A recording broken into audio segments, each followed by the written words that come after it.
భూ registration complete అయిందే. నా పేరు మీద ఏమన్నా రాపిత్తేంది? అన్ని నీ పేరు మీద రాపించుకుంటావు. నీ పేరు మీదేనా? నా పేరు మీదనే. ఈ తలకాయ ఇవ్వలదే.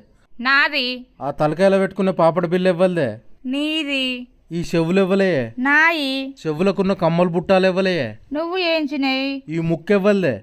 నాది. ముక్కుకుండే ముక్కెరెవ్వలే. నువ్వు కొన్నది. ఈ మెడ ఇవ్వలే. నాది. మెడకున్న మంగళసూత్రం ఇవ్వలు తెచ్చిర్రే. నువ్వు తెచ్చిందే. ఈ చేతులు ఇవ్వలే. నాయి. చేతికున్న బంగారు గాజులు ఇవ్వలే. నీయి. ఈ చేతికున్న ఏళ్ళు ఇవ్వలే. నాయే. నీ ఏళ్లకున్న బంగారు ఉంగురాలు ఇవ్వలే. నీయే. ఈ కాళ్ళు ఇవ్వలే. నాయే. నీ కాళ్ళకున్న పట్టీలు ఇవ్వలే. నువ్వు ఏంచినాయే. భాగ్య అనే పేరు ఇవ్వలే. నా పేరే. నీ పేరుకు ముందు ఇంటి పేరు ఇవ్వలది రాత్తవే. నీ ఇంటి పేరే. నా ఇంటి పేరుతో సహా మొత్తం నీకే రాసి ఇచ్చిన. ఇంకేం రాసి ఇవ్వాలి చెప్పు.